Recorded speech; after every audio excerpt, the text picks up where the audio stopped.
if there is an owner-occupied one or two family, and as you can see on my screen right now, this is coming directly from the Attorney General's website. As far as New York State and Fair Housing, what is not included and what the exception will apply to, meaning one or two family properties that are occupied by owners, are not required for the acceptance of a voucher. Those rules do not apply. But again, we need to make sure that we are looking at what I am trying to point out. They need to be owner-occupied buildings. These aren't investment buildings that we're talking about that somebody has in their portfolio. These need to be owner-occupied buildings. So if we are being frank, a one-family property that is occupied by an owner, I think that pushes them outside the bounds of being able to rent anything inside of their building legally anyways. A two-family owner-occupied has at least another single unit to rent out. So that's in a situation because it's so intimate and because the owner lives there, that's not something that the law will mandate. That's really the most important exception that we are being confronted with on a regular basis in the boroughs. I mean, otherwise, what we're dealing with are the other exception. We have generally halfway houses where it's for women or battered victims that have been battered, or we have exceptions that pertain to communities, generally 55 and over, 65 and over. That also is an exception in terms of age discrimination or the limitations that are allowed by the state. Other than that, you can imagine that everything much illegal to really refuse based on a particular protected class. And here's some typical examples that the Attorney General writes about. And the Attorney General is one of the sources that you would file, that a complaint would go to against a brokerage or an agent in addition to the Department of State. Gennady, just give me one more sec to make sure that they hear from me on really best practice from my experience here, not as an attorney. You know, when communicating with the consumer and the consumer says they have a voucher and they're looking for assistance, does this particular person accept vouchers? Guys, the best practice is to say, yes, I'm here to help you. And yes, landlords are to be educated about vouchers, and you know, all landlords should be open to taking and working with vouchers. Remember, the easiest way to just say, hey, yes, I'm here to help, I'm here to educate, and yes, there are minor exceptions to this, but far majority of owners have to take vouchers. A far majority of owners have to take vouchers. Reason being is because if you're going to say something that is out of line, I mean, it's pretty much, there's only, 3 exceptions over here. And I just think that it's, in terms of most of us and how we communicate with consumers, I mean, in most of the housing stock that we've worked with are not halfway houses and things of that sort, as Gennady just described.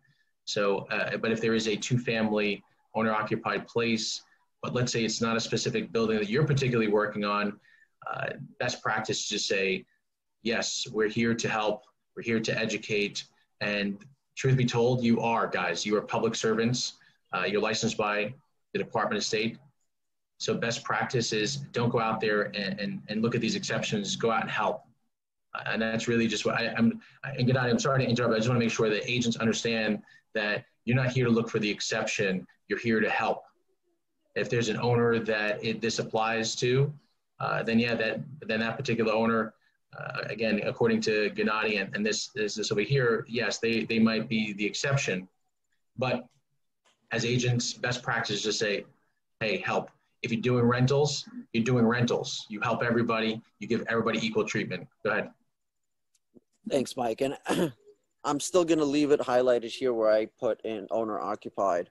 I think that is going to be, that continues to be the biggest element of this exception that a lot of landlords try to play games with. So don't get into that world of trying to decipher what this means. As far as you know, and like Mike said, I think the best practices are just go along with it and help, and then you deal and educate with the landlord themselves in terms of whether there is an exception for them or not.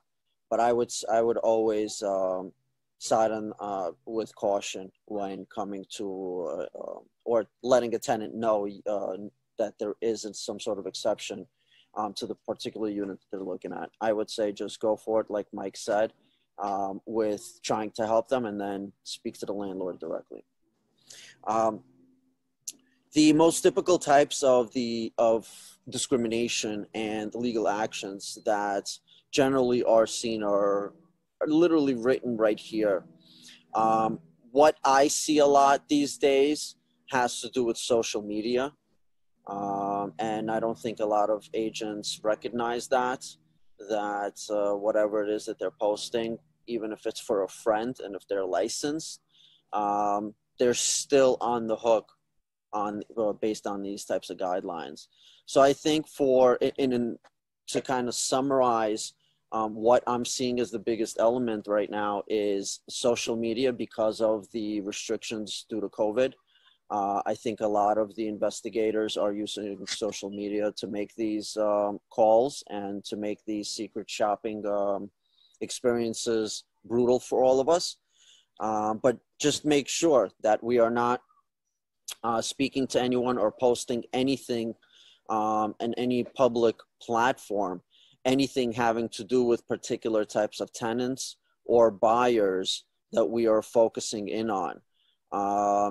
Do not push any type of particular loan on a property as well, because that may also be looked at potentially as a situation. And what do I mean by that? I've seen some situations where a listing would push FHA loans versus conventional. These things are that fine line in terms of what are you trying to put out into the public to facilitate more leads coming into you. And the Department of State looks at it as, well, why are you putting FHA loans in the listing agreement if this is something that can also be accessible to any type of conventional? And then they start looking at whether is this community specific or if this is specific to the listing agent. So don't get into that type of world as well. Landlords are known for threatening behavior. So if you are dealing with situations where a listing that you have on behalf of a landlord is trying to force, and by force I mean, I'm trying to use my verbiage very carefully here. So give me a minute every now and then if I'm thinking to myself to try to put it correctly. Let me give you an example of a situation, I guess, that I am thinking of, and it'll be the easiest way to explain. If you have a landlord that you're working with that is looking for a tenant for their unit, and the landlord is telling you that, well, we're in a particular neighborhood right now, and I don't think our neighbors are going to want any type of different creed, let's say. Please try to focus on this particular type of community to bring in here. And then the landlord says, well, if you do this, I'll give you, 2 months. Or if you don't do this, maybe I won't do anything for you. This is very important because at the end of the day, although it's not in the public, it is out to you. That information is out to you as that public servant. And if you don't do anything with that information, if you do something with that information that will facilitate the landlord's request of you, you're in the same violation as the landlord. And what happens there, you're included in the caption from the Department of State and from any private lawsuits alongside that landlord.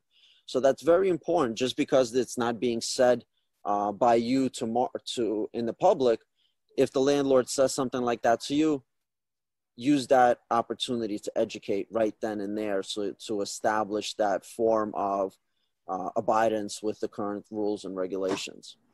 Gennady, if your presentation allows later on, or you want to talk about it now, co-op boards have very specific financial guidelines in many cases that they share to the public, not to a particular agent necessarily. Say, hey, they have to fill out these applications. You know, same here. Would you say that a co-op board had conversation with an agent? You know, are we under the same guise over here? And actually, I'm being a little silly. I know we're under the same guise. Can you help us out a little bit, because I hear things in the marketplace. Can you share a little bit about what your experience might be with co-op boards?